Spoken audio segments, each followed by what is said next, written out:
আমাদের প্রভু এক নবীর উম্মত জীবন বিধানে ওই শিবানী কোরআন আমাদের প্রভু এক নবীর উম্মত জীবন বিধানে ওই শিবানী কোরআন তবে কেন এক নও হে মুসলমান এক হও করিয়া আহ্বান ঠিক না বাইতুল্লাহ মদিনা শরীফ উহুদ পাহাড় বদরের মাঠ ঠিক না বাইতুল্লাহ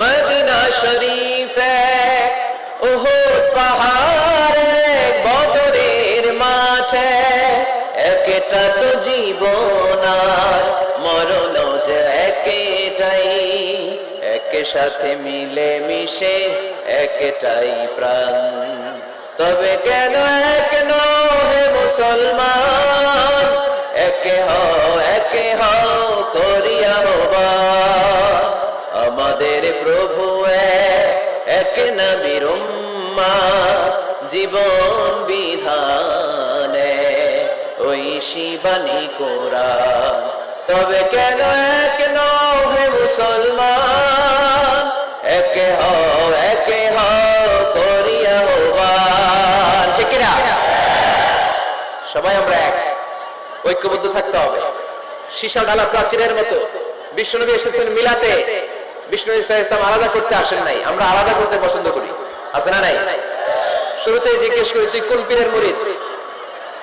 পীরের মুরিদ কোন ইসলামিক দল করেন বিএনপি না আওয়ামী লীগ জামাত না জাতীয় পার্টি আছে না নাই ভাগাভাগি আল্লাহর হাবিব সাল্লাল্লাহু আলাইহি ওয়াসাল্লাম মানুষকে মানুষ হিসেবে মর্যাদা দিতেন এক ইহুদির লাশ দেখে আল্লাহর হাবিব দাঁড়িয়ে গেলেন সাহাবারা বললেন ইন্নাহু ইয়াহুদি ইয়া রাসূলুল্লাহ আপনি দাঁড়িয়ে গেলেন যে এটা তো ইহুদির লাশ কার লাশ আল্লাহর হাবিব সাল্লাল্লাহু আলাইহি ওয়াসাল্লাম বললেন আওয়ালাইসাত নাফসান এটা কি মানুষ না হোক না ইহুদি হোক না আস্তিক আর নাস্তিক এটা তো মানুষ আমি মানুষকে সম্মান করেছি আওয়াজ করে পড়েন সুবহানাল্লাহ আল্লাহ রাসূল সাল্লাল্লাহু আলাইহি ওয়াসাল্লাম মানুষকে মানুষ হিসেবে কনসিডার করতেন আমরা আজকাল মানুষকে মানুষ হিসেবে কনসিডার করি না আমার সবচেয়ে বড় পরিচয় আমি মুসলিম কোন পীরের মুরিদ ওটা পরে কোন দল করি ওটা পরে সবার আগে আমার পরিচয় আমি মুসলিম আমি মুসলমান এর চেয়ে কোনো বড় পরিচয় আমার নাই চিল্লায় বলেন ঠিক কি না সবচেয়ে বড় পরিচয় আমি মুসলমান এজন্য আমরা যেন কাদা ছোড়াছুরি না করি আমরা যেন ভাইয়ে ভাইয়ে মিলে থাকতে পারি আল্লাহ তুমি তৌফিক দান করো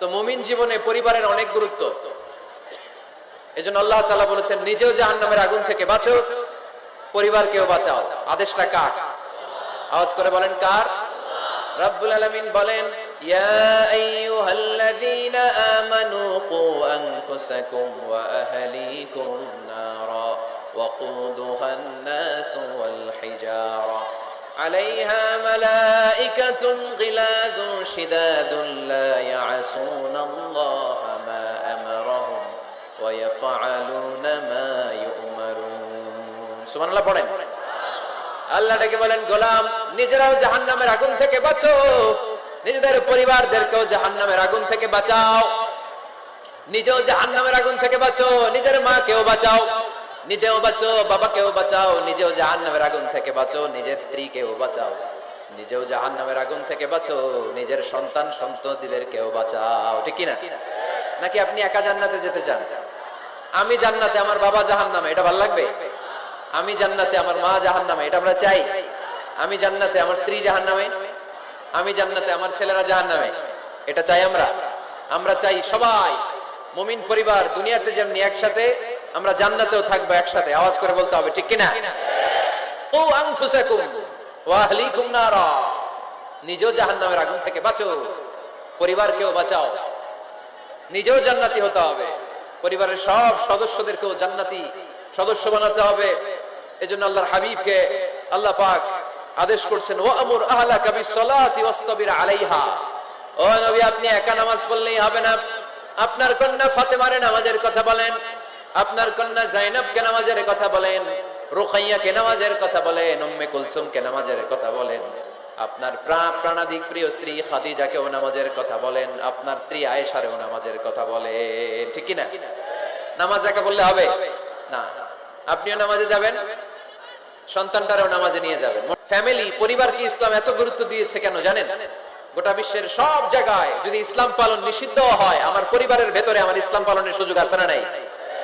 বাইতুল মুকাররমে খুতবা দেয়া নিষেধ, মসজিদে নামাজ পড়া নিষেধ, দাড়ি নিয়ে রাস্তায় চলা নিষেধ, টুপি পড়া নিষেধ, কিচ্ছু করা যাবে না, সব জায়গায় নিষেধ। কিন্তু আমার বেডরুমের ভিতরে নিষেধ করার ক্ষমতা কারো আছে? এজন্য পরিবারের অনেক গুরুত্ব। গোটা বিশ্বে যদি ইসলাম পালন নিষিদ্ধ হয়, আমার পরিবারের ভেতরে কেউ নজরদারি করতে পারবে? এজন্য ইসলাম পরিবার গঠন, পরিবার সংরক্ষণ, পরিবারের মধ্যে ইসলামিক প্রশিক্ষণ, তাহজিব, তামাদ্দুন, ট্রেন আপ করাকে আমাদের জন্য আবশ্যক করে দিয়েছেন। আলহামদুলিল্লাহ পড়েন। এখানে আমাদের আর পাশ্চাত্যের সমাজের পার্থক্য।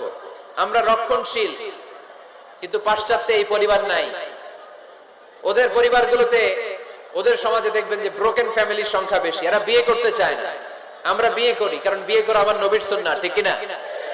কিন্তু ওয়েস্টে দেখবেন ওরা বিয়ে করে না, ওরা বিয়ের পরিবর্তে লিভ টুগেদার করে। কি করে? ওদের সোসাইটিটারে ওরা বলে ফ্রি সেক্সের সোসাইটি, অবাধ যৌনাচার। এখানে অবাধ যৌনাচার, কোনো বাধা নাই। আজকে বিয়ে করে কালকে ডিভোর্স। তারা অবাধ স্বাধীনতা দিতে দিতে এখন হোমোসেক্সুয়ালিটির পথে হাঁটছে। এখন ছেলেতে ছেলেতে বিয়ে করে, মেয়েতে মেয়েতে বিয়ে করে। বেশিরভাগ ফ্যামিলিতে ছেলেগুলোর বাবা আছে, মা নাই, মা আছে, বাবা নাই। কয়টা যে বিয়ে করছে, কয়টা যে ডিভোর্স হয়েছে নিজেরাও জানে না। আমরা কি এমন পরিবার চাই? এজন্য অপ্রকৃতস্থ মানুষের সংখ্যা খুব বেশি। পাগল হয়ে বড় হয়ে উঠছে ওরা, পাগল, মেন্টালি ডিসঅর্ডার। এজন্য ওয়েস্টে আত্মহত্যার সংখ্যা বেশি, সুইসাইডের সংখ্যা বেশি। প্রায় শুনবেন একজন লোক গান নিয়ে বেরোয়, রাস্তার কিছু লোককে শুট করেছে, কিছু লোককে হত্যা করার পরে নিজে নিজেকে সুইসাইড করে শেষ। এরকম আছে না নাই? কিন্তু আমাদের মুসলিম সমাজে কি এগুলো আছে? নাই। কারণ আমাদের পারিবারিক বন্ধন আছে না নাই? আমরা বাবা মা ভাই বোন, আমাদের ভালোবাসাগুলো একাকার করে ফেলি। এজন্য আমাদের ভালোবাসা দিবস লাগে না। ওদের মধ্যে ভালোবাসা নাই, এজন্য বছরের একদিন 14ই ফেব্রুয়ারিতে ওদের ভালোবাসা লাগে।